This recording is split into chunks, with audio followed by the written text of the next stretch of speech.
Good evening, comrades. Welcome to our latest session in our series on the history of Israel-Palestine. Tonight, we're looking at another really important aspect of the current situation. We all know, of course, that the current situation in Palestine, Israel did not start on October 7 with Hamas's attack. It also did not start in 1948 with the foundation of Israel, though this is somewhat closer to the truth. It didn't even start with the British Balfour Declaration of 1917, though you could say that the British dominance in the Middle East started around that time at the beginning of the First World War, when Britain's Middle Eastern empire stretched from the Suez Canal to the Persian Gulf. But the British involvement and fight over the region there goes back a lot further than that. And it's impossible to understand the current situation in the Middle East without understanding that history. So we're very pleased to have with us tonight Mike Macnair, author of a number of books, including Revolutionary Strategy, and who look at the bloody history of the British Empire with a focus on the Middle East in particular. I've sent out a really important, really good PDF that Mike put together today. I'll also put the link in the chat, and that sort of gives a timeline of what he will be touching on. We didn't want to share it on screen because it sort of takes away from the focus on Mike, but I'll put it in the chat now. So thanks very much, Mike, for joining us. In about 30 or 40 minutes, that's how long the opening will take. You can then get involved with asking questions and making comments under raise hand reaction, and I can make you a panelist. Looking forward to the session. Thank you, Mike, for joining us. Oh, thank you, Tina, for the invitation, and hopefully this will be of some interest to comrades. The line of argument which I'm putting is essentially that as soon as capitalism comes into existence not as a national formation. Capitalism comes into existence as an international formation. And capitalism, as it begins, is forced, any capitalist regime is forced to discriminate against foreigners, is forced to endeavor to make potential commercial rivals, potential business production rivals into, as far as it is able to do it, to make potential production rivals into subordinate suppliers of inputs. Because it's forced to do that, we start with Venice, the efforts of the Venetian state to try and subordinate sugar growers in Egypt and Syria to itself, not in fact succeeding at the end of the day in doing so, but with the result that Venice embarks on plantation-based slave work, sugar production in the late Middle Ages in Cyprus, Crete, etc. Venice, of course, is immediately in conflict with Genoa, and Genoa is driven by its conflict with Egypt to sponsor Portuguese colonialism in sugar islands off the coast of Africa. Venice and Genoa conflict in large wars in the later Middle Ages. The Portuguese become a global empire, and then a part of the financial infrastructure of the Genoa too becomes part of the financial infrastructure of the global Spanish Empire. And then the Dutch, breaking into capitalist activity themselves, are immediately forced into global war with Spain, and the Dutch in the 16th and 17th century rather become the world dominant power and colonialist operators all over, in ranging from Brazil and Guyana to Taiwan. And Indonesia.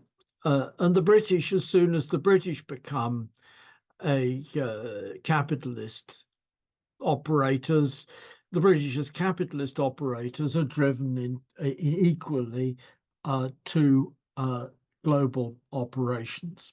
And I've given you a reference among the, I've given you a set at the beginning of this handout of 4 very recent books, one of which is Peter Good, The East India Company in Persia, Trade and Cultural Exchange in the 18th Century, which is about how the East India Company, among other things, made itself useful to the Iranian regime which existed at the time, but useful to itself as well, in taking naval action to expel the Portuguese from the island of Hormuz, in the Straits of Hormuz, which then gave the East India Company a farman. The Persian regime gave the East India Company a farman, which gave it all sorts of privileges.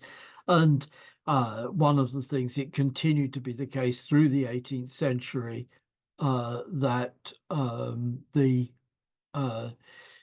East India Companies provided naval services to the then existing Iranian regime. And we can carry this a little bit further. In Iran, the British in the Napoleonic Wars for a period of time supported the Iranian regime with modernization and artillery training and equipment to fight the Russians. Unfortunately, from everybody's point of view, the Russians changed sides during this exercise, and then the British pulled their support from the Iranians as soon as the Russians had changed sides and become opposed to the French in this war.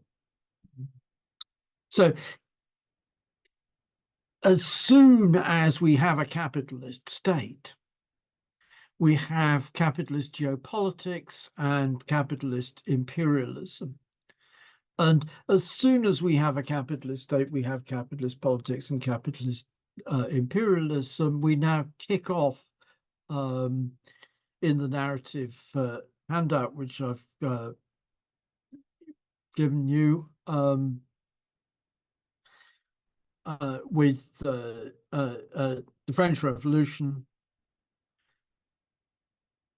1798 to 1801. The French try to invade Egypt and Syria with the strategic aim of fighting off the British, helping the French client Tipu Sultan in India to fight British control of India.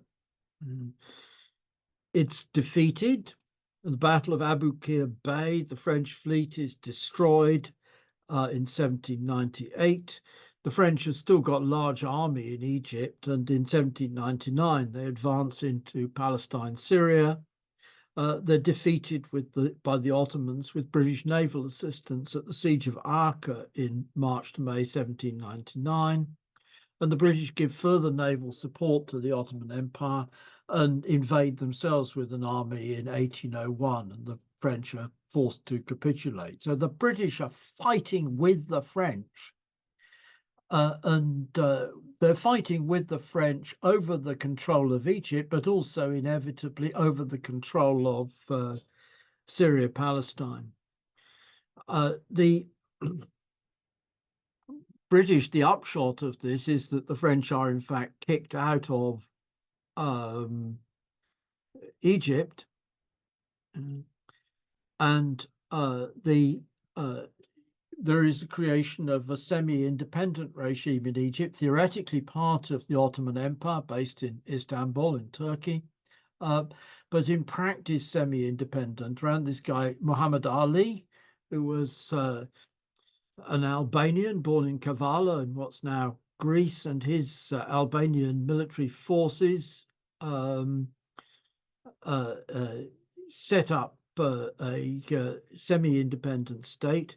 Muhammad Ali embarks on a program of modernization, building arms factories, nationalizing the land as a source of revenue, expropriating the interests of the tax farmers. And the British are keen on Muhammad Ali for quite a while, because he's modernizing the place and it provides them good opportunities for British investment. But then in 1833, Muhammad Ali annexes Syria, and that's a step too far. In 1839, the British take Aden as part of their interests of encircling Muhammad Ali's regime. In 1840 to 41, the British, together with the Austrians, of course, had part of what's now Yugoslavia and Italy, and had a navy based on the northern Adriatic. The British and Austrians blockade Egypt and force Muhammad Ali to give up both Syria and the Hijaz, the western part of Arabia, which had been under the control of Muhammad Ali. When Muhammad Ali himself dies, and indeed before he dies, because he suffers from Alzheimer's before he dies, and his successors take over. His successors are persuaded to accept that rather than going through modernization by nationalizations and land reform, rather than doing this, they should borrow in order to fund modernization. And they borrow on a very large scale in order to fund modernization. And in particular, they're encouraged to turn over peasant land which had been used for wheat growing to growing cotton, and providing cotton in particular in the 1860s. There's a big, enormous cotton boom for the benefit of the British cotton industry, which is suffering from the Civil War in the United States, cutting off access to cotton in the South. And in 1873, there's a financial crash in Europe. The consequence of the financial crash, every time there's a financial crash in the center, the consequence is that loans are not rolled over to the periphery. And the consequence of loans not being rolled over to the periphery is there's a financial crisis, debt crisis state debt crisis in Egypt. And in response to the state debt crisis in Egypt, the British invade and take over Egypt in order to enforce the British debt claims. And at the same time, Morocco has got into debt dependency to the British. Tunisia has got into debt dependency to the French. In 1881, the French invade Tunisia.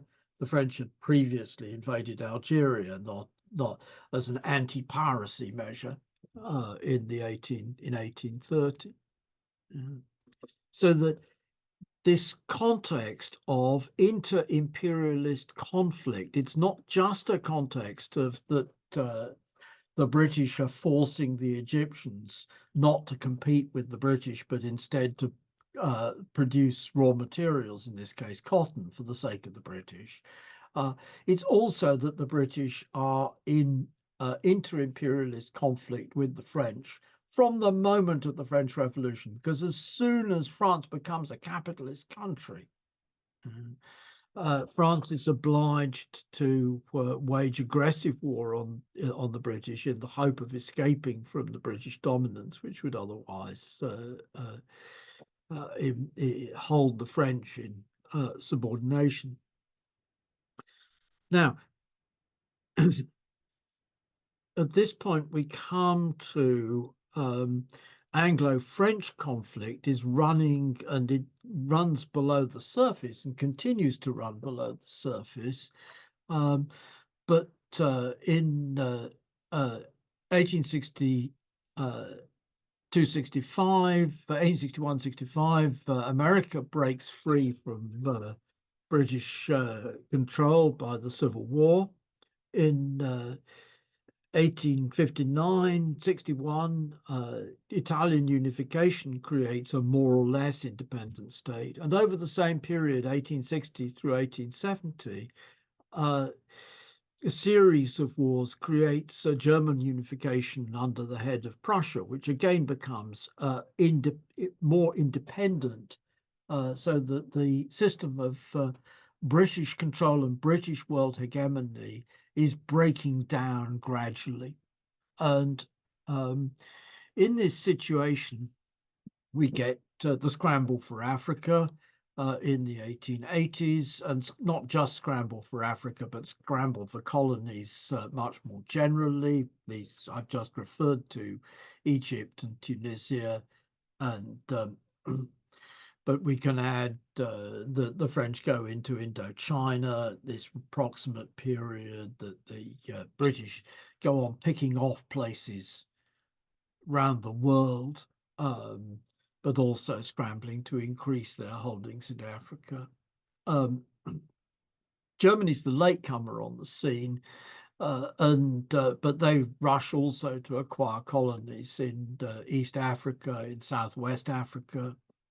And Germany endeavors to preserve the formal independence of Morocco in 1905 and 1911, but Morocco is nonetheless actually taken over by agreement between the British, the French, and the Russians that Morocco will be turned into a protectorate by the French. So we enter into the great age of the European colonial empires. And it's in this context of the great age of the European colonial empires that the question of Israel-Palestine becomes takes its takes its modern form.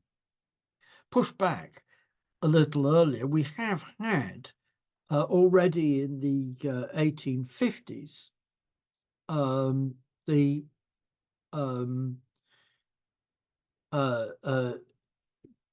French and the Russians fighting over the question of whether the Catholic Church or the Orthodox Church should have control of, quote, the holy places, i.e. Christian sites in Jerusalem, Bethlehem, etc. And the Napoleon III launched this campaign for the right of the Catholic Church to have control of the holy places, and the British backed them against the Russians. The Orthodox had the Greek Orthodox, and therefore the Russian Orthodox had practical control of the holy places for some time. And the upshot of that is the Crimean War. It may seem a bit weird that a fight which starts out as a fight about what happens in Palestine turns into a fight about what happens in what is now, at the time, is South Russia, and before that, and Romania and Bulgaria, but what's now Ukraine. At the same period, 1840s through 1850s, we have in Britain Christian Zionism, which we have in the United States. The idea is a Protestant idea that to bring on the end of the world, there has to be the ingathering of the Jews to Palestine. The ingathering of the Jews to Palestine will be followed by either they convert to Christianity or they are massacred in the Battle of Armageddon. And then the end of the world will come. Jesus will return in glory, and the evil will be smitten, and the good will be taken up in the rapture. Okay, that's the American version, but this stuff was already a significant part of English and British political culture in the 1840s and 1850s, and that's part of why the British backed the French. But the British are playing all sorts of games. The Parry book is Parry Promised Lands, the British and the Ottoman Middle East. It's very useful on this stuff. The British are picking up and putting down the Kurds at one time. The Kurds were going to be the Scottish Highlanders, who would be the support for British control of Iraq. The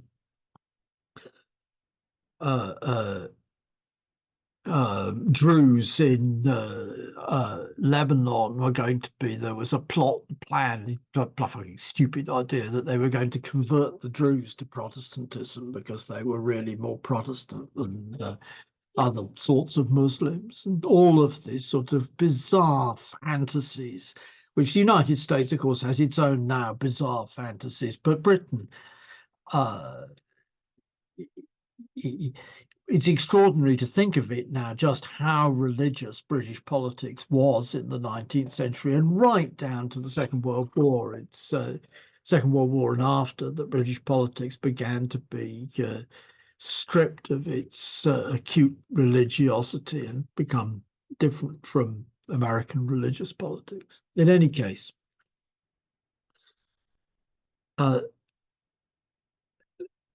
these fantasies then impact on the phenomena of interventions of one sort and another, which run. It's absolutely not the case that there's no British interventions. There's British interventions. There's what Lenin called semi-colonialism, and what people of post 1945 call neo-colonialism. In fact, there's Dutch neo-colonialism in relation to the Scandinavia and Poland and Finland and so on, and Russia indeed in the 1600s. And there's neo-colonialism before there is formal colonialism in the formal colonialism indeed is made possible because the British, in the course of their battles with France, acquire control of India, and with India acquire control of the North Indian military labour market. And with the North Indian military labour market, the British now have a striking force. The British may have a very small army and a large navy, but in the Indian army, they have a striking force which is deployed in China to enforce the Chinese to accept British drug dealing in the Opium Wars, in Burma, Malaysia to take over parts of the country. In southern Africa, the British Indian army is deployed, and so on and so forth. But in the as I said, in the 1860s, Germany and the USA become independent potential rivals to the UK. And Germany in particular rapidly overleaps the UK in terms of its technical capabilities. And we get into, from the 1890s, late 1890s, a naval arms race between the UK and Germany, in which France, relatively speaking, falls behind. France has been the great threat. When people were writing about invasion scares in the 1880s, 1890s, they were writing about French invasion of Britain, and there were invasion scares in the 1850s and 60s, French invasion scares. But from the late 1890s, it becomes German invasion scares, and Britain reverses its alliances, and having been allied with Germany, becomes allied with France. And the problem is how to contain Germany. And the key to containing Germany, we have an alliance with the French on the west of Germany. We have detached Norway from Sweden and thereby blocked a potential German ally. Sweden is neutral, but it's a potential German ally. We've blocked the possibility of German fleets operating out of Norwegian ports by creating the independence of Norway from Sweden.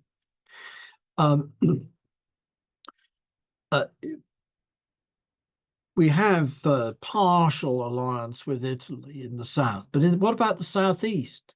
And the efforts of the Germans to make an alliance with the Ottoman Empire in Turkey, through Germany, Austria, the Ottoman Empire. This is one of the running themes of the first 10, 15 years of the 20th century. And I've referred on the handout to Macmeekin's book, The Berlin to Baghdad Express, the plan to build a Berlin to Baghdad railway, which would be a radical modernization.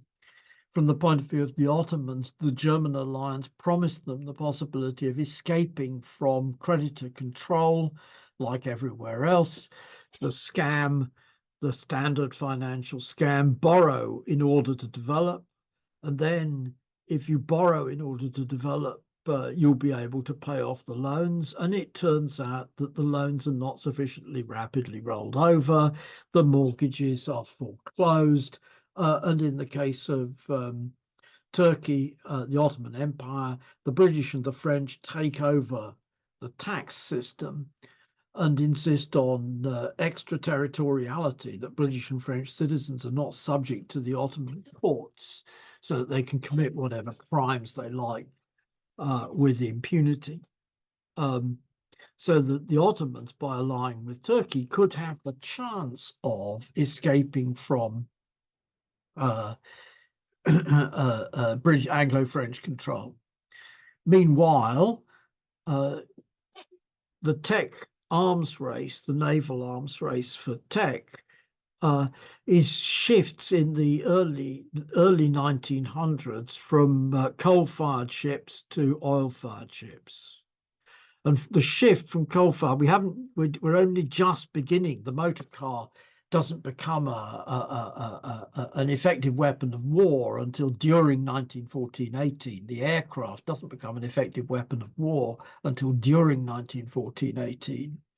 But the shift from coal-fired ships to oil-fired ships, now that has very profound implications. It has very profound implications about the control of Iran, and the British wind up dividing Iran between the south of Iran to be in the British sphere of influence and the north of Iran to be in the Russian sphere of influence. That's the scheme. Doesn't quite work out like that. The British have oil interests in southern Iraq, in Basra and thereabouts, and they have oil interests in northern Iraq around Kirkuk. Now we come to 1914. We arrive at 1914. And we arrive at 1914 is the moment at which the British cash the policy of aggressive encirclement towards Germany, in which any attempt of Germany to break out of encirclement is treated from the British Anglo-French point of view as German aggression. And the war breaks out, and plucky little Serbia, having sponsored a terrorist attack on the terrorist assassination of the heir to the Austro-Hungarian throne, is to be defended by Britain and France. The Ottomans come in on the German side, and they're persuaded, in fact, they hesitate a little bit, they're persuaded to come in on the German side by a guy called Alexander Parvus, who is famous for having co-authored with Trotsky the theory of permanent revolution. But he went to Turkey in around 1908-10, became a a Turkish nationalist, a supporter of the Young Turk movement, writing extensively in Turkish nationalist papers.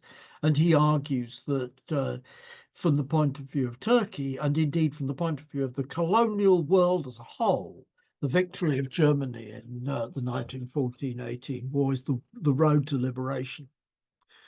So the Turks come in on the German side, and in 1914 to 17, the British Indian Army invades Iraq, what's now Iraq, Mesopotamia, suffers a big defeat at Kut in 1915-16, but does the forces, second new layer of forces brought from India, succeeds in, although they can't prevent the defeat at Kut, they nonetheless go on to take Baghdad in spring 1917. Meanwhile, in Egypt, Palestine, the Ottoman forces with German technical assistance, etc., take Sinai and take the eastern bank of the Suez Canal, but they don't succeed in crossing the Suez Canal against British resistance.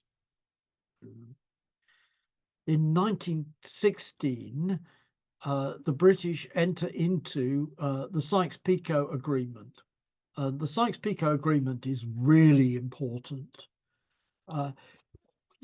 It's an agreement essentially that the Ottoman Empire will be broken up and the Middle East will be partitioned between Britain and France. And in particular, the Ottoman province of Syria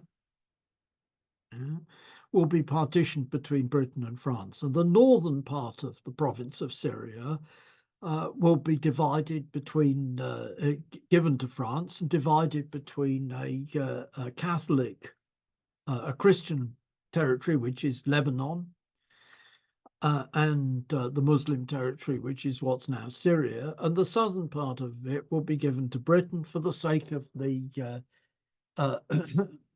and under the Balfour Declaration, it's the coastal part of the southern part, which is given to Britain for the purposes of, under the Versailles Treaty, a national home for the Jews. And the British Army wasn't in the first place actually in a terribly strong position to launch an offensive into Palestine, Syria, but the British government ordered it after they took back Sinai, but the British government ordered it to go ahead and launch an offensive into Palestine, Syria, and gradually, slowly, etc. By October 1918, so quite a slow process, they've reached the point of capturing Aleppo. Now, the Sykes-Picot Agreement, this is James Barr's book, A Line in the Sand, is very carefully designed in order to enable the British to run a pipeline from Kirkuk through Jordan to what's now northern Israel, in order to enable the British to maintain control over the oil taps.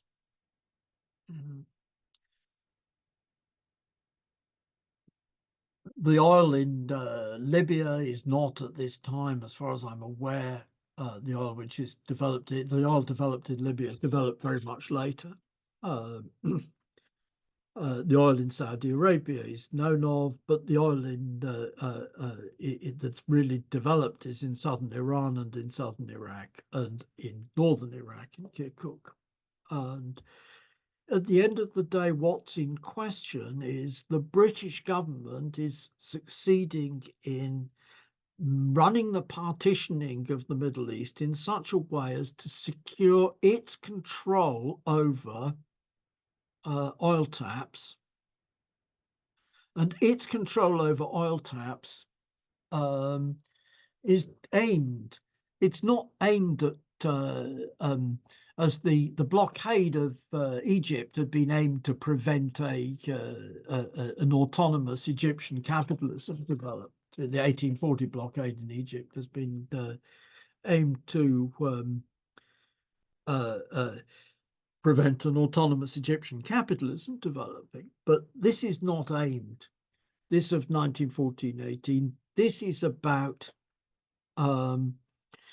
inter-imperialist rivalry and the British holding the French in subordination by securing control of oil supplies, and the British holding the Germans in subordination by blocking the Berlin to Baghdad railway in the first place, and in the second place, again, by securing control of oil supplies. And the question of securing control of oil supplies turns out to be fundamentally strategically important when 1939-45 comes along, because the Germans are forced very rapidly onto trying to use technical innovations to substitute for the oil which they need and can't get. The Germans are forced equally into an adventurist offensive in Russia in 1941 and the desperate attempt to get control of get to the Donbass and the Caucasus for the resources which were involved. The Japanese, for that matter, the Americans cut off oil supplies to the Japanese, and by imposing oil sanctions on the Japanese, more or less forced the Japanese to launch a war in 1941, which is then the kickoff for American participation in the war. So the strategic centrality of the control of oil is fundamental. That's not how it started. It started with, as I said, way back. It starts with the French trying to take Egypt in order to get a way of getting an army to India in spite of British naval control. It starts with later the French promoting the Suez Canal and the British nipping in and taking it over in the the Egyptian debt crisis and so on.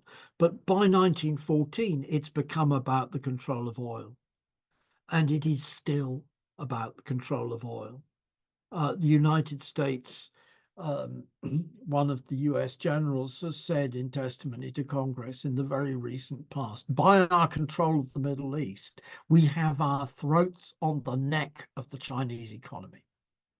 And it's not, this is not wealthy Jews, which motivates US policy in the Middle East any more than it motivated British policy in the Middle East in 1914-18. It's the oil taps as a lever, not for the control of the Third World, but for the control of rival capitalist powers, which motivates the policy of the Middle East. And I am going to leave it at that because I've been talking for 40 minutes or thereabouts. I hope that's of use to people. And I could listen some further 40 minutes. Thank you very much, Mike. Comrades, if you have questions or comments, please click raise hand or put your question in the Q&A. I do have a couple of questions which I would like to discuss with you, starting with what you said towards the end there, you know, the question of oil, and it didn't start like that. It started as trying to control Egypt, or, well, sidelining the British naval force by conquering Egypt. And then you said by 1914, oil became the key issue and fighting over the region, etc. And you said it still is mainly oil. And I did want to pick you up on that last point. Is it still really mainly about oil, or are there more political, strategic issues to do with the Middle East in terms of all of the Middle East is basically pretty unstable politically. The West has no foothold in most countries. They are, because of their particular history, which you outlined, they are quite, often run by dictators, which to a degree or another were put there by imperialists in the past, then overthrown, etc., etc. But they are incredibly unstable, most of these countries. And Israel-Palestine or Israel in particular, is seen or presented as, the only democracy in the Middle East, the only foothold where particularly US imperialism can control things from that. I mean, it's not just about oil, though, is it? Or would you think it is still mainly about oil? Or do you accept that there are other strategic reasons why Israel-Palestine or Israel in particular, is so supported by the West?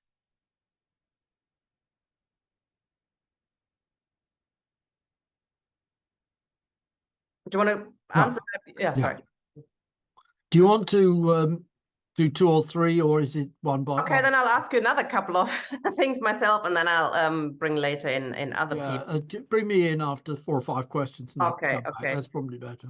Yeah, I mean, we will look in a future session. We'll look at resistance from below, because there was resistance, and we will be looking at the Nasser movement in particular, because it is, of course, and it's clear you looked at from the top, what the ruling classes were doing, etc., and that was certainly interest in explaining also the rise of the World War I. And it isn't just, it's often, especially in British education, you hear about, it's mad Germans, etc., etc. But it was fighting over empire. It was fighting over, capitalism arising and becoming more hegemonic and dividing up the world, etc.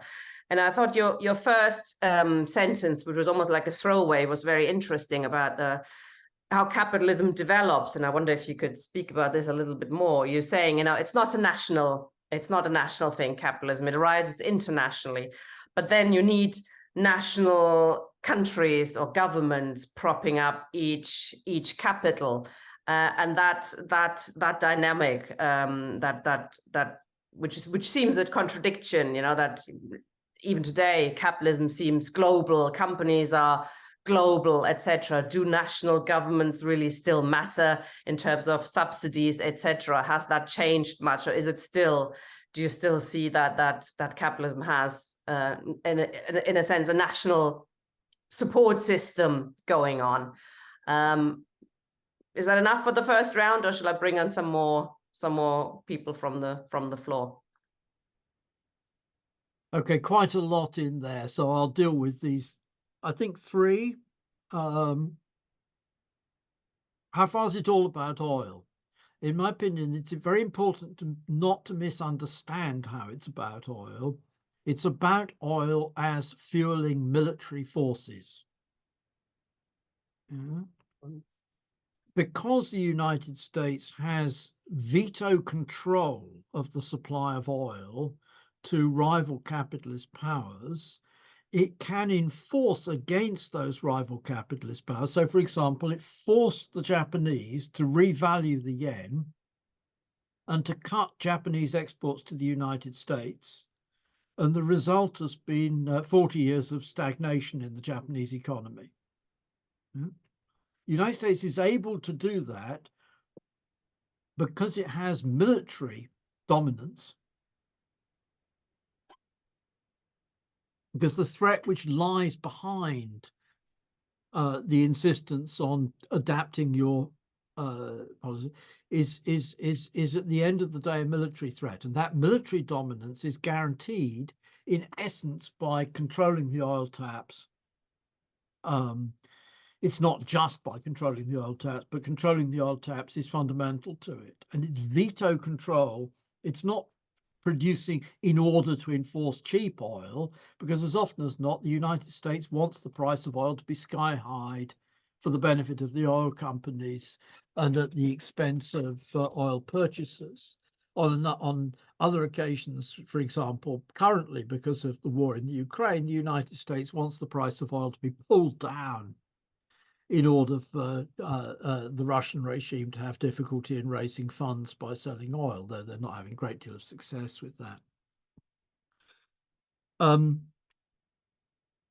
So it's oil as military, as a source of military power. It's not, I think, if anything, the existence of the State of Israel tends to destabilize the Middle East rather than to stabilize it. If the United States abandoned the State of Israel, it's a pretty horrendous thought in a sense, because if the United States abandoned the State of Israel, it probably would result in a new genocide of the Jews, because the Israeli state is utterly dependent on the United States. In two ways, one of which is a lot of the US military budget, the Israeli military budget is supplied by the United States. Secondly, the ammunition is supplied by the United States and the parts and so on and so forth. Israel has its, but thirdly, Israel has its own arms industry, but the United States plays real hardball with the British arms industry, with the French arms industry. We saw this with the AUKUS intervention, that the United States persuaded Australia to just bust a contract which it had made for the supply of arms from France. In relation to the British arms industry, the United States played real, very serious financial hardball, but also sabotage operations, clandestine sabotage operations, and so on, in order to get rid of the British arms industry as a competitor. And so the United States plays real hardball with the competitors, and of course the Russian arms industry right now is being really heavily targeted. But the Israeli arms industry, the United States is keen on. So that just as Britain, the United States subsidizes the British economy to the tune of 15 billion, well, probably more actually, 30 billion a quarter, by exempting the British financial sector from the anti-offshore rules which apply to any other offshore operation which isn't a London-based financial offshore operation. Just so the United States subsidizes Israel by not playing hardball with the US's, with the Israeli arms industry. Anyhow, so the point being simply that there would be an awful catastrophe, in a sense, if the United States dropped Israel and there wasn't a serious left alternative being in existence. But the upshot of that would actually almost certainly be something much more stable than what exists in terms of the present state of Middle Eastern politics. It would take a while to stabilize, but it would, at the end of the day, stabilize. Resistance from below. I'm not sure I count the NASA movement as resistance from below. It's because you're talking about a section of the Egyptian armed forces making a coup d'etat in order to pursue a more nationalistic, independent nationalistic policy vis-a-vis Britain. And that's not that different from what Muhammad Ali was doing in the early 19th century, or indeed any number that all across the world there were nationalist military regimes, nationalist Bonapartist regimes, semi-socialist nationalist regimes in the 1950s, 1960s. Is that resistance from below? Well, it is in a sense from below because it's below the central imperialist power, but at the same time, actually, it's part of the local elites rather than anything else.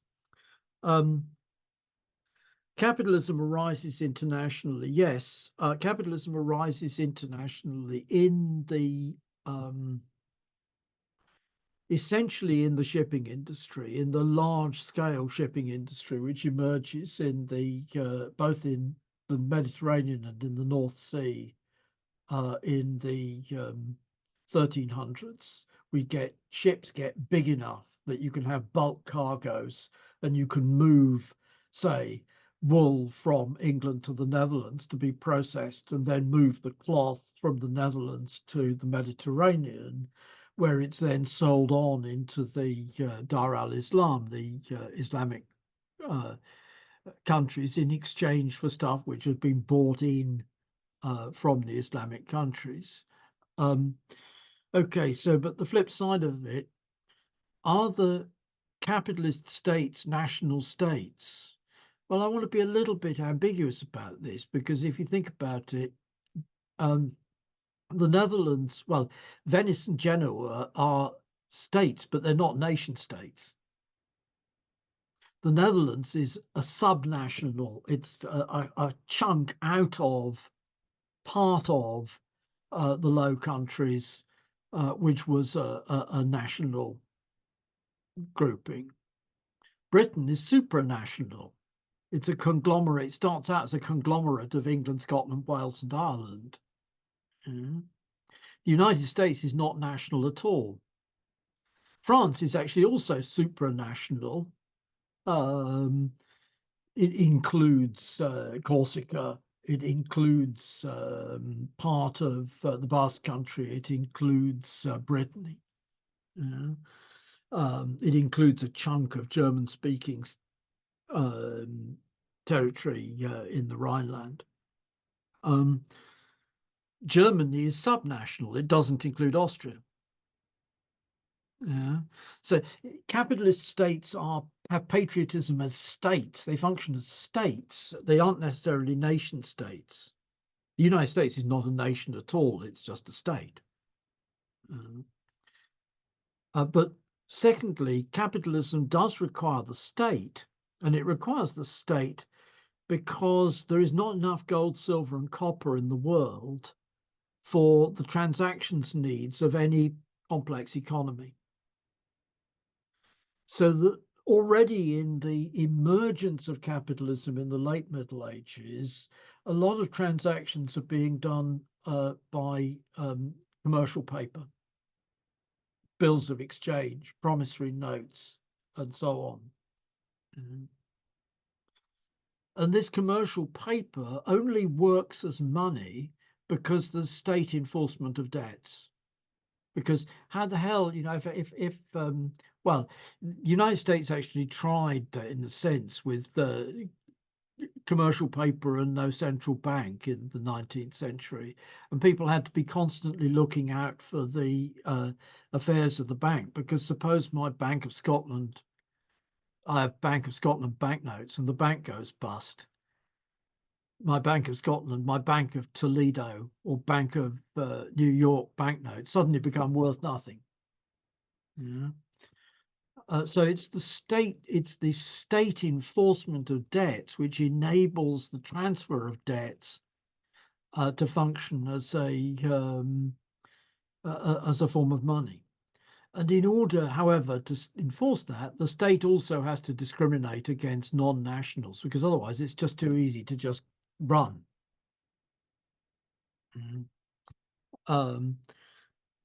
So that every capitalist state is always mercantilist.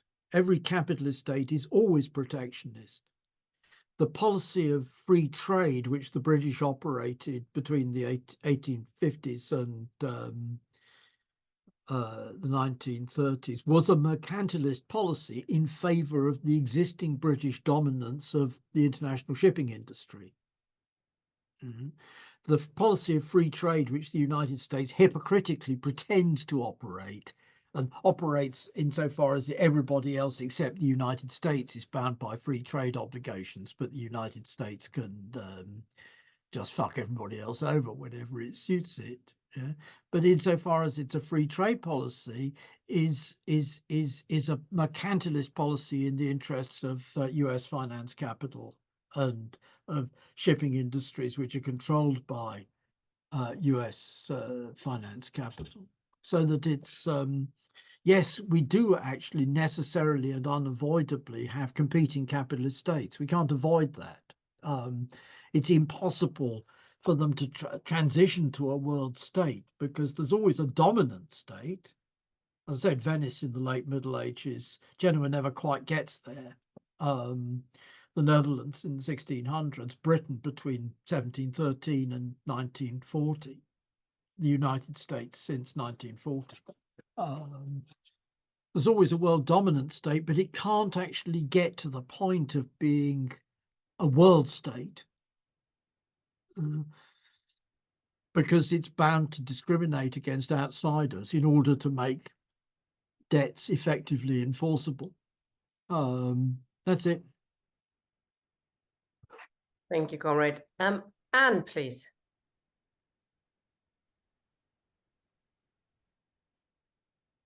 You're muted. Am I unmuted now? Yeah. Okay, thanks. Thanks, Mike. So I just have 2 points I want to make. The first one is about the Ottoman Empire. There, you do hear a bit from Palestinian, academics maybe, and some, pro-Palestinian politicians arguing that the position within the Ottoman Empire was so much more free than it is today, and that there was intermingling of peoples as opposed to the divisions brought about through the British and French and other colonialism in the period which saw the division of the Middle East into protectorates and states. So I just wondered whether, you could say something about that, about your view on the role of the Ottoman Empire, whether it was benign or whether it was just that it was such a huge entity that, basically there was autonomy within it because it was of a different nature to the colonial imperialism which arose after it. And the second point, it's been raised in the chat, so I'll just mention it myself, is that you said about the fact that in your view, that if the United States was to stop backing Israel, that it would end in the genocide of the Israeli Jews. But obviously it is the case, I'm sure you'd agree, that the only thing that's preventing a ceasefire at the present time and the continued persecution of the Palestinians is the fact that the United States is backing Israel. So isn't it correct, and I'm sure you would agree, to call for the United States, to call for the US out of the Middle East because of its role there in propping up Israel in order to defend its own interests? That was it. Thank you, Tina. Thank you, Anne. Do you want me to take somebody else, Mike? Okay, Ken. Thank you, Mike, for your talk. I mean, we've touched on this before, but resistance from below. You mentioned that Nasser you wouldn't really put under that rubric, but how far was there any attempt in the Middle East to resist what was being imposed through Sykes-Picot? And if there wasn't much substantive attempt to resist it, was that through a lack of organization, a lack of education, or a lack of resources? Or were there actually some small efforts to resist that were more successful than others? I'd be interested in your view on that point. Thank you. Somebody else, Mike? Or do you want to reply? Sorry, you're muted. Sorry, one more, yeah. One more. Okay, Tony then. Yeah, I mean, I'll firstly start with the genocide claim that if the United States was to withdraw, you would see a genocide of the Israeli Jews. I mean, some of the points have been made in the chat, but I think that's fundamentally wrong, and it's an incredibly reactionary position to take, and there's no evidence for it. There is no desire for it. It's never been part of a Palestinian program. And one would ask who was going to carry out this genocide. I mean, this fear, of course, of genocide is a fear that the Zionist regime uses to corral and whip up support from the Israeli Jewish population, but it's not true. Similar fears were engendered by the regimes in South Africa and Rhodesia amongst the whites, that they feared there would be a bloodbath and they would be murdered in their beds, but it didn't turn out to be true. In reality, the oppressed are always far more generous to their oppressors than the other way around. So I really think you should think twice or three times even about that statement. As regards the question of what was uppermost in the British minds when they were plotting and planning in the Middle East during the First World War, in particular, what led to the Balfour Declaration, you've highlighted the question of oil, control of the oil. I would suggest that was a secondary factor, that the main consideration in the British minds was safeguarding and protecting the Suez Canal. And I'll quote from Michael Cohen, Churchill and Palestine at the Exchequer 1928, when he says, or writes, Palestine lies at the very place where the powers primarily responsible for the security of the Suez Canal would wish to place it, a mandated territory on the Asiatic side of the Great Waterway. And Chaim Weizmann also emphasized the Jewish Palestine would be a safeguard to England, in particular in respect to the Suez Canal. Weizmann was the president of the Zionist organization and later became first president of the Israeli state. Remember that India was termed the jewel in the crown of the British Empire, and the Suez Canal was the vital strategic route to it, because otherwise ships would have to go around Cape of Good Hope. So I really think you should consider that. I mean, certainly oil was important, but it wasn't the primary factor at that time, even though there had been that transition from coal to oil in British ships. I'll leave it there for the moment. Good points. Thanks, Tony. Well, that's enough now, isn't it, Mike? Yeah, plenty of stuff to be coming back on. Ottoman Empire, and I think the answer is actually that the Ottoman Empire was mainly so ramshackle that it could aspire to shit on people, but not succeed in doing so in any very systematic way. But it did, at the end of the day, modernization. You get the Armenian genocide of 1915. And what happens essentially is that in the same way, actually, the Spanish state in the 1600s set out to wipe out the Jews and Muslims out of Spain, and failed to do so because the technology didn't exist to commit a genocide. But if the technology had existed to close borders in the 1600s and to set up gas chambers and all of that stuff, the Spanish state would have performed a Holocaust in the 1600s when it was pursuing the limpieza de sangre, the policy of purity of blood.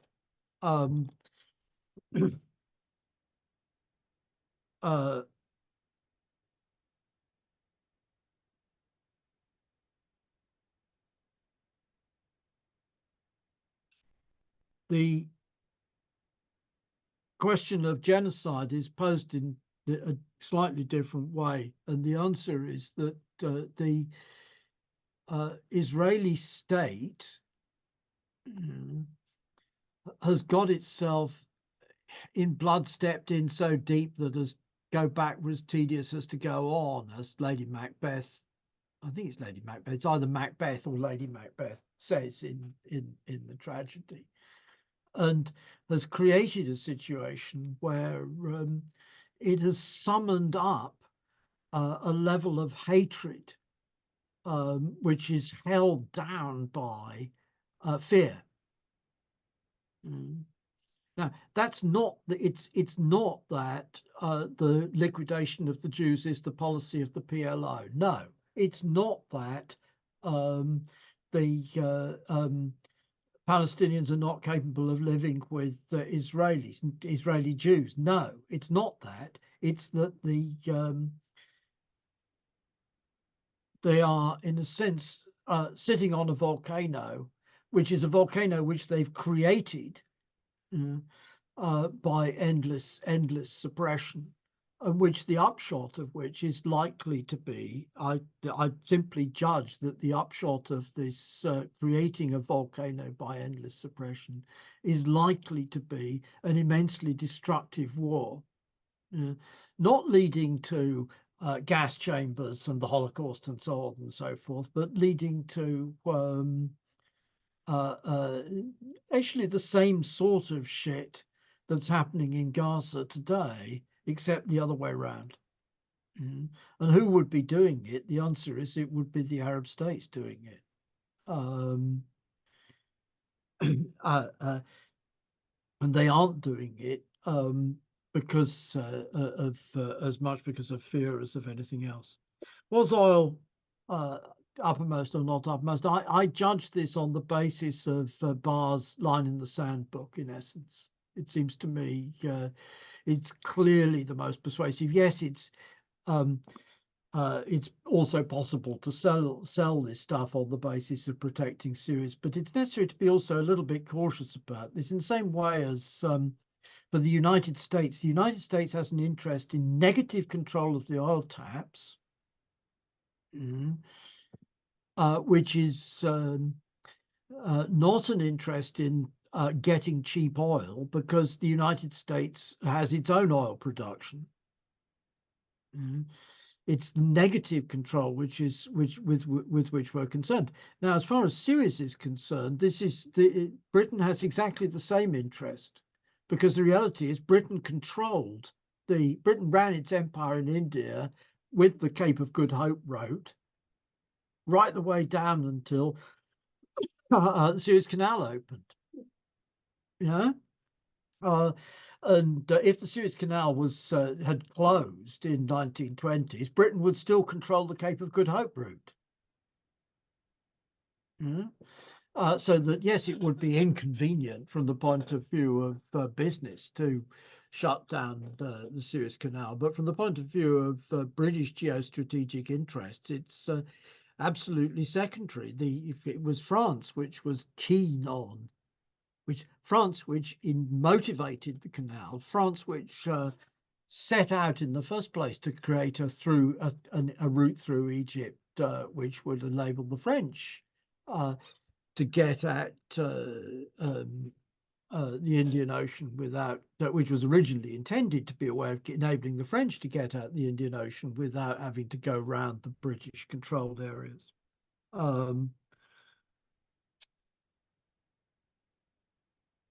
Yes, India was the jewel in the crown, but it had been the jewel in the crown since long before Suez, and that's that.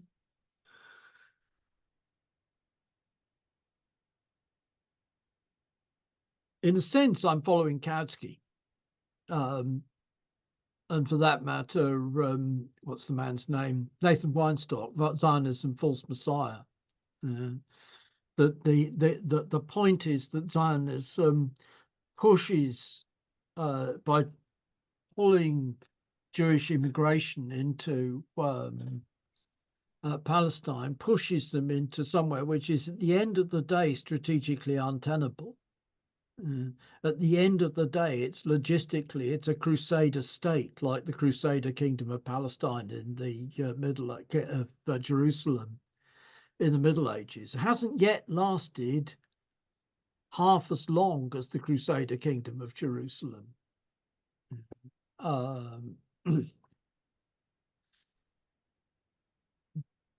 Diana makes the point, yes, if Israel stopped its aggression and returned I agree with this. It's perfectly possible to have a settlement on the basis that Israel stops annexing territory. Israel returns to its 1967 borders. It's perfectly possible to conceive of a settlement on on that basis. But the problem is, in order to settle on that basis, Israel has to get rid of the law of return, because it can't simultaneously claim to be a state for all the Jews in the world on the one hand, and on the other hand claim that it can accommodate all the Jews in the world within its 1967 territory. The settlers are part of the same project as the project which was starts the Nakba. Yeah. And indeed, actually, the guys who are the nutters, some of whom are in the Israeli government now, includes people who think that the proper borders of Eretz Israel run from the river to the river, that is, from the Euphrates to the Nile. Fucking hell. It just, that dynamic is inherent in the state. And it's that dynamic which is inherent in the state which points towards the danger of it being liquidated in a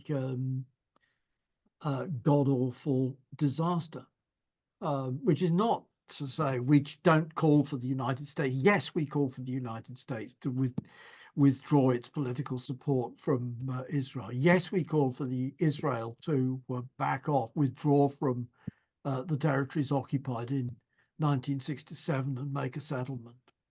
Yes, we seek, and of course the reality is, actually, can we solve this problem within the framework of capitalism? No.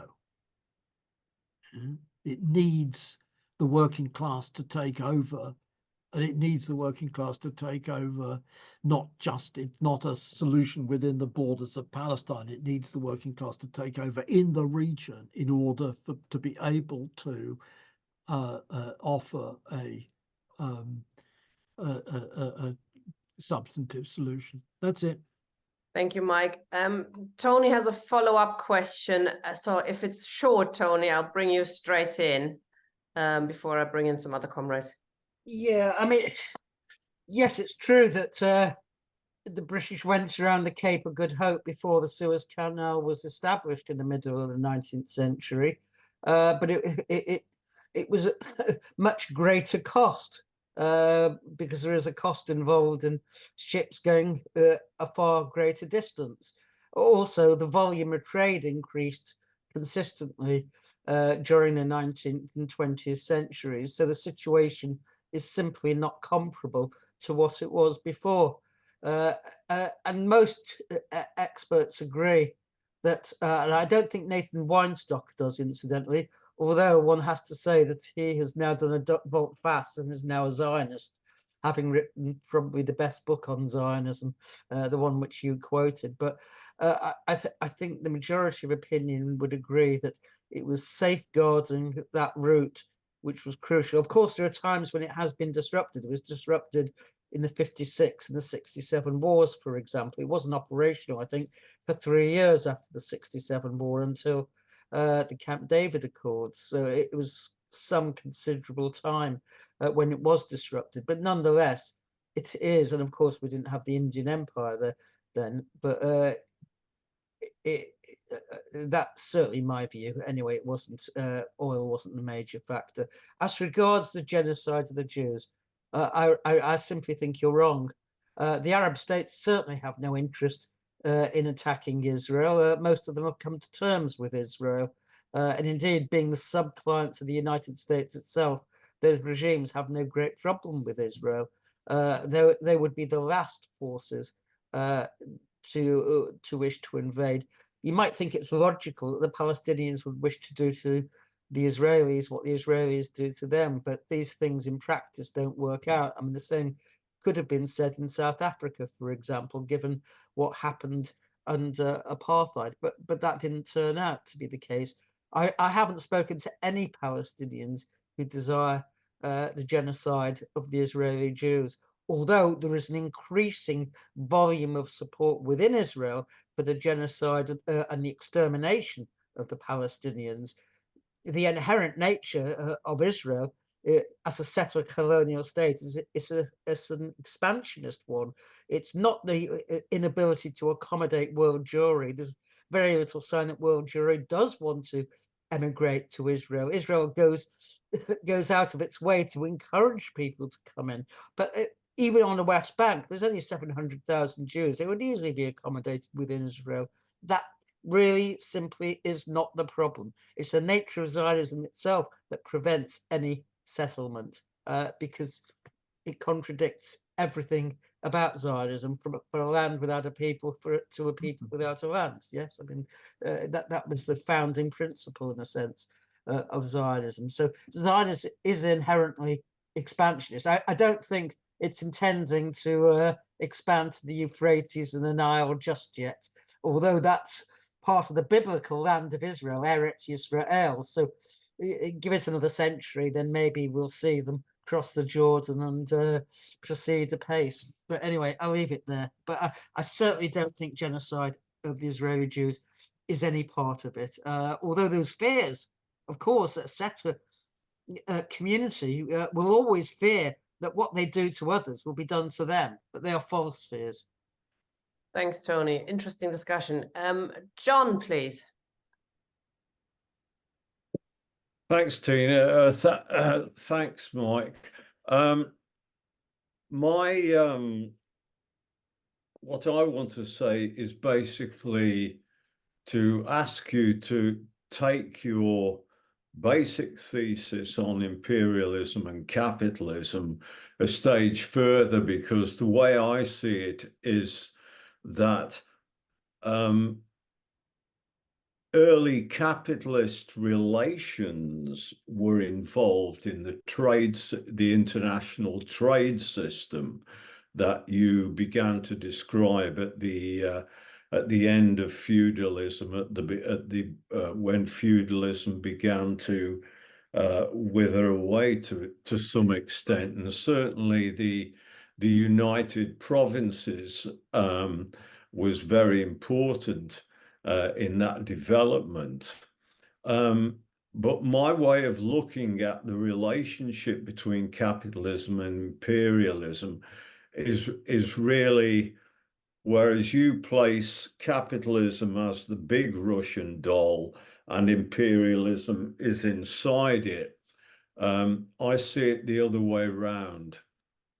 That actually those incipient trade relations became, with the Portuguese and Spanish activity in South and Central America, and in parts of North America too, that became worldwide. It certainly became multi-hemispheric for the first time. And as a result of that, imperialism was a way of creating an enormous surplus, particularly when the triangle of trade, which involves slavery, of course, emerged and became the key engine of creating the capital and the amounts of capital, the sugar industry, the tobacco industry, the trade in the agricultural produce such as potatoes and tea and so on. All of that created enormous capital surpluses in Western Europe, mostly in the hands of banks. And it is after the amalgamation of the British state in the very early 18th century, where the banks of London and Edinburgh were central to that process, that you see the flowering of imperialism. And that imperialism gives rise to capitalism. Without that imperialism, you will still have capitalist trade relations, but you won't have industrial capitalism, because the capital just ain't around before that surplus has been generated. And I think this is pretty important in trying to understand the relationship between those two as we go then through the centuries to the 20th century and beyond, which you've sketched. And I think there you do see, and I agree with Tony on this, but from that perspective, which I've just outlined, the primacy of political motives over purely economic motives. And I think that is very important in understanding the evolution of the Middle East in particular, where Britain and France are rival powers at the end of the First World War because they are the victorious powers, and they do divide the area up into spheres of influence, drawn around basically oil interests and, as you correctly say, oil transport interests. But the fact remains that Israel is a European settler state. It could have been anybody who did it. It just happened to be Eastern European Jews who went there and were sponsored very much by Britain. But I would argue the primacy of politics in these developments for those reasons. Thank you, John. Mike, do you want to respond to a few things, or shall I take one or two more? Take one or two more. Okay. Ian is next. Good evening, comrades, and thank you, Mike. Fascinating presentation. Can I ask you about the impact of the Russian Revolution on imperialist interrelations within the context of the Levant, shall we say? A couple of things. Firstly, is it fair to say that it's wrong to talk about imperialism as a stage, highest or otherwise, in the context of capitalism? And more practically, I mean, as I understand it, the Russian Revolution effectively had a huge impact on France because France was a big investor in the former Russian Empire. And from that point of view, did it change the balance of relations? And of course, as we know, the only reason why we know about the Sykes-Picot Agreement at all was because the Bolsheviks let the cat out of the bag. And as I understand it, as part of the Sykes-Picot Agreement, Russia was to get Istanbul under control of the Bosphorus, which of course France and Britain had gone to war with Russia to stop happening alongside the Ottomans.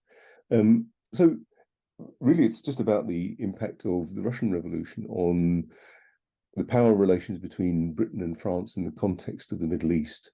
And then the other one is, just finally, you've talked about the importance of oil, but of course much has been made about the importance of gas in the Mediterranean. Israel exploits enormous gas reserves, and at least some people have been talking about how the vile politics and economics of genocide, effectively clearing out Gaza will leave Israel free to exploit the Gaza gas fields. So just those things. Thank you. Thanks, Ian. And lastly, Matthew. Or do you want to respond now, Mike? I think actually I should respond to these now, just quickly. I missed Ken's point, resistance from below.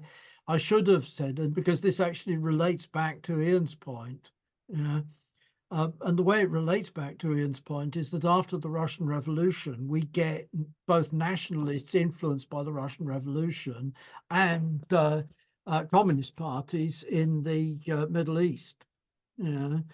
And yes, there is very significant mass resistance. And I pointed actually on the handout, I've got a book which I actually picked up in a second-hand bookshop the other day, Sir Charles Gwyn's Imperial Policing of 1934, which is about the British Army desperately trying to maintain control, British Armed Forces actually desperately trying to maintain control through all sorts of techniques like dropping gas bombs on Arab villages in order to suppress resistance, etc., etc., etc.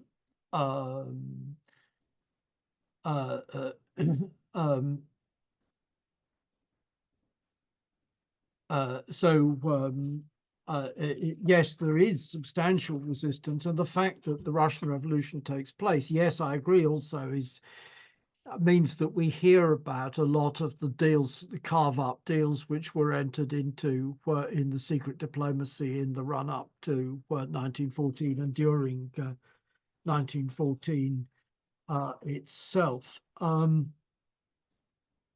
Tony, my point is precisely in agreement with you that the nature of the Israeli state is that it's inherently expansionist. Yeah. And I expect, I've written this, but I expect actually, I think there's evidence of it, that if once the Palestinians are wiped out in Gaza and the West Bank, the Israeli state will start expanding further into Lebanon and Syria. I agree that it's not because masses of Jews want to join Israel. It's because of the nature of the Zionist project encapsulated in the law of return, that the Zionist project claims to be a state for all the Jews in the world, when it isn't actually any such thing. It's a particular project, and it's that inherent expansionism of the Zionist state, which I argue will, in the event of the United States ceasing to provide, either the United States declines and can no longer do it, or the United States ceases to care, which I wouldn't be surprised of, because the point of oil is that it fires up tanks, trucks, and aircraft. And the model of warfare conducting blitzkrieg using tanks, trucks, and aircraft is coming to a goddamn standstill, was already coming to a standstill in the Israeli operation in Lebanon in 2000, the loss of trucks to the US Army in Iraq and Afghanistan, the spearhead is still, the IEDs will not kill the tanks, but the IEDs will kill the logistic, the shaft of the spear, the logistics which runs behind the tanks. But the anti-tank weapons which the Ukrainians have got, or the anti-tank weapons which the Russians have got, or the anti-aircraft weapons which the Ukrainians and Russians have got, will kill the tanks. And then the consequence of this in the long run is actually oil is going to be less strategically central than it is now. And then it's extraordinarily easy to imagine a government in the an administration in the United States making the cynical calculation to dump Israel for the sake of better relations with the Arab states. And in doing so in a context where Israel is pursuing aggressive policy which threatens every other Arab state. And the Israelis are proposing to kick out the Gazan population into Egypt. That's the strategic plan, whatever of them is left after disease and starvation has had its. Do you think that the Egyptian government is going to sit comfortably by and have 1 million odd people dumped on, refugees dumped on it? Do you think that the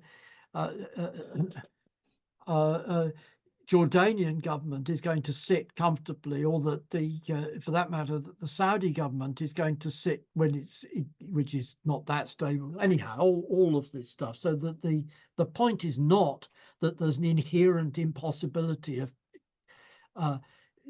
Jewish, the descendants of Jewish settler colonists living peacefully side by side with Arabs. That's obviously not impossible.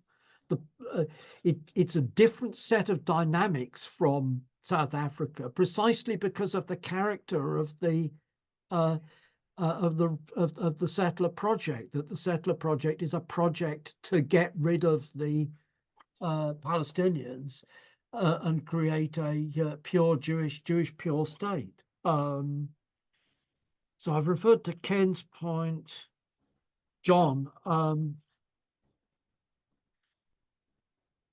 on the primacy, on imperialism. As I said, my understanding is that the Venetians and the Genoese are already imperialist. It's just on a smaller scale because it's within the Mediterranean and in the immediate offshore of the Mediterranean. Yes, it goes global, but it goes global. Spain and Portugal, it goes global in a very complicated way because Spain, as far as it's concerned, quite a lot of what's going on is peasant land hunger and the export of large quantities of Spanish population into Latin America. It's much less. Portugal is much more the beginnings of what becomes the Dutch East India Company and the British East India Company and so on and so forth. But I don't think it's right to say that it's imperialism which makes capitalism, because capitalism, the essence of capitalism, money, commodity, production conducted by organized groups of laborers under the real subsumption of labor to capital, that the labor is subordinated to the machine. Production produces improved commodity. The improved commodity is sold for money. Now, that's not just true of steam-driven industry. It's just as much true of the wind machines, which is the pre-steam shipping industry. Money, commodity, production carried on by organized groups. It's also actually true of the late medieval mining industry and of the late medieval building and construction industry. But the mining industry and the construction industry don't remake the world in the way in which the shipping industry and the arms industry also actually, once the gunpowder revolution turns the arms industry from being an artisan industry into being fully capitalist industry. So yeah, no, I don't accept that capitalism begins with steam-driven industry. Finally, on Britain, France, rival powers at the end of World War One, the essence of the actual victor of World War One is the United States. And Britain and France come out at the end of World War One territorial victors, but utterly indebted to the United States. And the United States will not forgive one iota of those debts. And because the United States will not forgive one iota of those debts, Britain and France have only the option to ramp up the exploitation of the colonies and to demand reparations from Germany. And by demanding reparations from Germany to render and Austria, to render Central Europe unstable and force a Second World War. It's the United States, the victory of the United States. Okay, the United States is not in a position to topple Britain off its perch as the top dog imperialist power until 1940. But that's the underlying position. But then, yes, it's true. Is it the primacy of politics? Actually, I think it's mistaken, precisely for the reasons which I've been talking about. Politics and economics are inseparable in capitalism. Capitalism and imperialism are inseparable. It's like talking about which came first, the chicken or the egg. That's it. Thank you, Mike. Matthew and then Cheryl. Yeah, some useful stuff in there. I think there's a few things. I mean, on a technical point, I mean, first of all, obviously the conversion of battleships to oil, of course, is hugely technically advantageous because you basically have a load of people shoveling coal into your ship. on shoveling the coal around the ship. So, I mean, you can see why Churchill made that decision. If you're going to build big ships with lots of guns and the biggest engines you can slot in between, then you want oil. So technically, that's okay. The other technical point, of course, is that you can, as the British and Americans found, of course, you can produce an IED which will blow a hole in the tank, especially if you sack the entire Iraqi army. Plenty of them have the technical knowledge, and you can actually go and blow holes in armor with that. And it's not that overly difficult. As of course, obviously, people are now finding out in Ukraine. I mean, the last character you want to be on a battlefield at the moment is a tank driver. Because they're incredibly vulnerable, and it's not technically difficult. I mean, now you can drop a few pounds of explosives on the top of a tank off a drone, and it will, which costs a few $1,000s, and you blow a hole in a tank, it costs several million, and that's it, done. It's ridiculous. I think the thing is, I mean, obviously, what you look at, as you say, I mean, what you just said, I mean, the point, of course, about the whole business after the First World War is the British skin, the Russians, the French are skinned also, and even worse because obviously they've lost all their investment in Russia. The British have gone from being huge investors in the US to having to give up all their US assets and then taking all this debt. So the thing is actually in a process of the British Empire is a process of disintegration. And so you see, I mean, things like, I mean, the problem is the bits start doing things that, so not only is the US, London is indebted to the US, it's also indebted to Delhi. And Delhi says, okay, well, if you are us, then we can do what we want. And it's Delhi that occupies Iraq because the British didn't want it. I mean, the problem with the British, of course, is that actually a lot of their empire they didn't really want because it didn't make them any money. Well, the bits of empire that made the money were, India, South Africa, obviously the Suez Canal to access India, and one or two other bits. I mean, a lot of it just cost them money because of the problem that was that obviously the method they used, of course, was that they had to put in a colonial administration, which cost money, that whole model. And the problem is, as you say, also, of course, is that the other thing, of course, is occupying chunks of the Middle East raised up these huge revolts. I mean, there's a massive revolt in Iraq in 1919, in which the British basically lose a whole chunk of people, and they don't have a replacement for all this. And the thing is that they wind up going for aerial bombardment, dropping poison gas on Kurds and dropping 500-pound bombs on villages because it's cheap.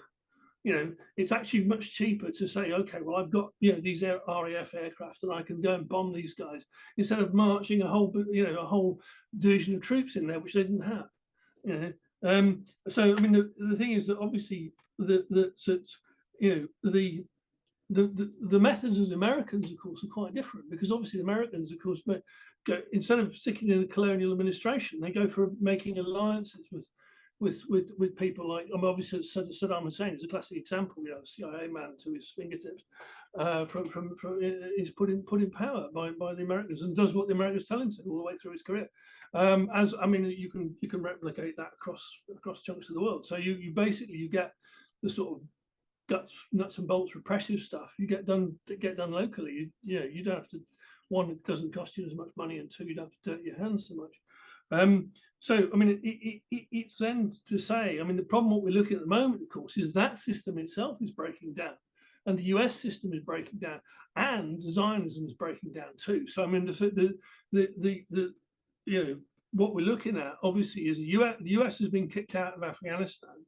The US is in the process of losing in Ukraine, and is currently trying desperately to prop up Israel to massive, enormous unpopularity throughout the entire world. Everybody can see this is an abomination because obviously the problem is this is an internet war. Everybody can see what's going on. They can go watch video of all sorts of horrible things going on. People posting up, and this is the whole thing coming apart. And the problem, the reason why this kicks off at the moment, of course, is there's this massive split in Israel itself. And the whole project is falling apart. So, I mean, obviously you start, in order to try and patch that over, you start a war and you start killing people. But it won't, and it will just open the thing up again. Because the thing is unsustainable. And the problem is what you've got is a situation in which Israel is actually subsidized, its actual budget is subsidized by the US. And never mind its military. And the thing is, if you look at the record, Biden actually phones Netanyahu on the 8th of October, the day after the 7th, and says, okay, well, we support you, and your weapons are on their way. And literally every day there's planes landing in Israel with weapons to drop on Gaza. So there's a literal, unity between the two. And the thing is, it's not going to work. And you can see, next year is just going to be absolutely crazy, completely crazy throughout whole chunks of the world, and that's going to include Europe. It's going to include the US, because there's all of these questions are going to come back. And I think it's interesting. The US election next year is going to be absolute lunacy, complete lunacy, because the system itself, the political system in the US, is falling apart. The economics of the US are falling apart, and the US imperium itself is falling apart. So all questions, the ball is on the slates, as they say in these parts. All questions are out there and posed in concrete terms. Thanks, Matthew. Cheryl, please. Oh, yeah. I suppose my question is about the current situation, given, the US's unpopularity, as Matthew just said, throughout the whole world. Are they becoming, completely so isolated that that there will be a shift in the dynamics? And what about, for example, the axis of resistance in terms of the Yemenis and Hezbollah? Do you not think, given the current situation, that the dynamics in the area, why does the US still need Israel? Because it's already normalized relations anyway with other Arab states as well. They're also under its boot, so to speak. So I suppose it's a question about the current sort of geopolitical dynamics and whether or not things will change. Well, I'm hoping that things may change to be positive for the Palestinians, but I don't know. Thank you, Cheryl. Mike, that was the last question. We're coming to an end now anyway. I wonder if, when you're summing up, you could also touch on the question of concretely, socialists, communists in Britain, what is our role in this conflict? The main enemy is at home. How can we get involved, or what role should we play in this conflict? What should socialists do here? So over to you.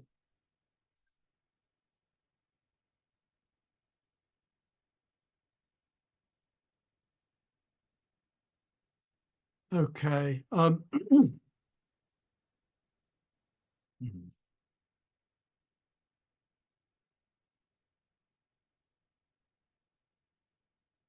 The point of this talk, in essence, was to reassert the significance of British imperialism and the historical role of British imperialism. I wound up talking about the present to a considerable extent, but to reassert the significance of British imperialism in the problems of the Middle East, and not just the problems, I should say, absolutely not just the problems of Palestine.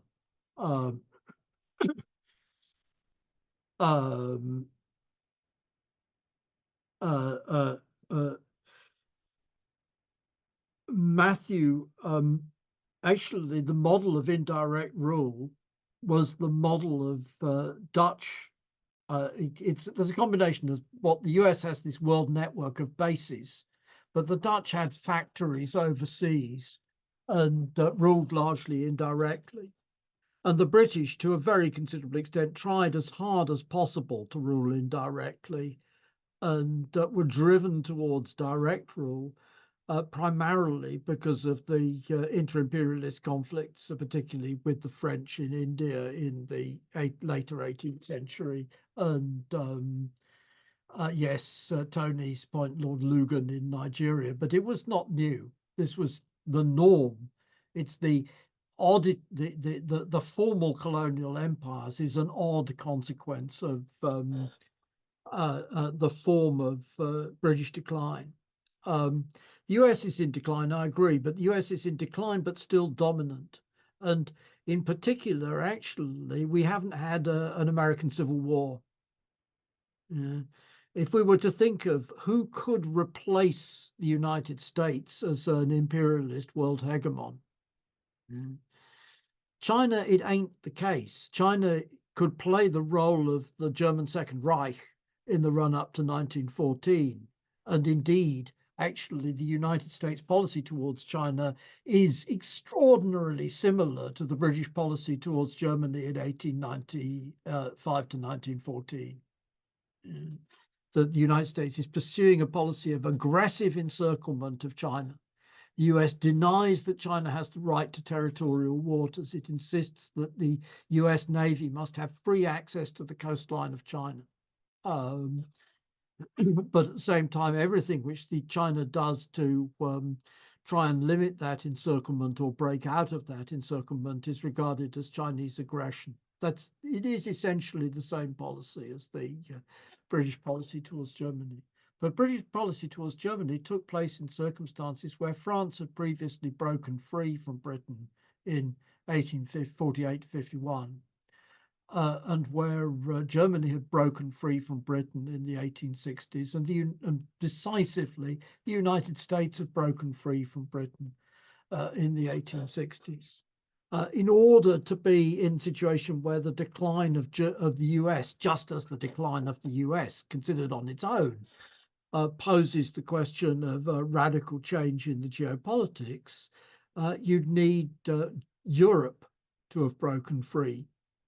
And Europe to have broken free would mean the overthrow of the political regimes which exist at present in the European Union and in France and Germany, both of which we've seen in the past years. The United States has direct political control, such that it's able to appropriate the Green Party and Die Linke for its foreign policy, such that it's able to set up Macron as an Atlanticist and drive the Gaullists out of French, out of the centre of French politics. So we have not yet had a Lincoln creating a European rival to the United States, nor have we had the equivalent, nor has India, for that matter, approached even remotely close to, as China has, to being an inter-imperialist rival. So what I'm doing with this is the point is we have to read what's going on now, both within the context of the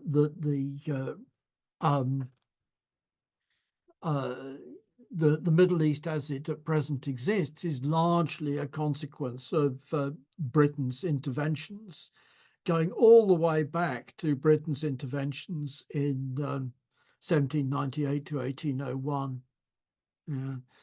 And episodically ever since then. But also we have to understand the decline of the United States, partly relative to the decline of Britain, but also actually, why can't the United States do as Britain did? Because what Britain did was to create this big territorial empire within which it used what's called non-tariff barriers to keep its competitors out of Indian markets, out of African markets, and so on. And the answer is actually because in reality, in relation to the working class, capitalism as a whole is in decline. And the United States is not capable of making life in the United States, as things now stand, the United States is not capable of making life in the United States unpleasant enough for the United States to become a major exporter of population, which Britain was all through the high imperial period. Britain was dumping large quantities of Brits on these colonial territories, yes, to create, to colonial administrations and so on and so forth. And they were doing so basically because it was pretty shit. And you could be better off if you were in the middle classes, but it was unstable enough. My own ancestors were imperialist carpetbaggers who went bust in Wales and Ireland and went off to various and Scotland and went off to various parts of the empire to get themselves better off. So you were exporting the middle classes as well as the lower classes to become NCOs and the techs and so on and so forth. The United States can't at the moment do that. And it's very difficult to see how things could change in such a way as to allow the United States to do that. So back to Britain and here and now. Britain is an arms supplier to Israel, and we can combat that. And the comrades who've been doing direct actions of one sort and another against British arms supplies to Israel have and demonstrations against that. But Britain is primarily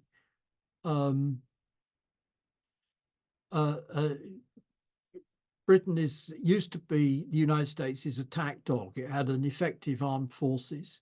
But under Blair and Cameron, the British armed forces were run down. The British arms industry was run down. Britain is now the yap dog. Britain shouts loudly. Boris Johnson goes to Kiev and says, "You fight." Britain is loudest in denouncing. Keir Starmer is a loud opponent of ceasefire in Gaza and so on and so forth. We can politically, because this is political work which Britain is doing for the United States as the United States yap dog, and they would bark, bark, bark, bark, bark, bark, bark, bark, bark, bark, bark, bark until you could hear it all over the park. That is something which we can combat by political action. We can combat it partly by the just going out and demonstrating, but also actually it can't be just we go out and demonstrate over and over and we do the same thing over and over and over and over again, because we saw in the Iraq war that doesn't work. We do need to actually carry this political fight to the pro-war MPs, to the pro-war councillors, to fighting for an alternative media, and so on and so on and so on. I think that's where I'm going to leave it. Brilliant. Thank you very much, Mike. I think that was a really important and really tour de force through British involvement in the Middle East. And as you say, we focused on this because, when you read the news today, it is America, etc. But without British involvement in the area, it would have looked quite different today. And it's really important that we, as living in Britain, understand that. And thanks also for giving, your input into what socialists in Britain can do today. And there is actually a fair amount comrades can do. So thank you for that. Next week, we'll be delving a little bit more into this similar issue with a slightly different focus, which is on the role of the Ottoman Empire, the Balfour Declaration, and Zionism before Israel's foundation in 1948. We touched on all of these things today, but we'll be looking at this in a bit more detail with Tony Greenstein and Thomas Suarez, the author of Palestine Hijacked. So looking forward to that and hope you'll see us there and join us again next week. Thank you very much, Mike. And thank you, comrades, for very good contributions from the floor as well. Good night.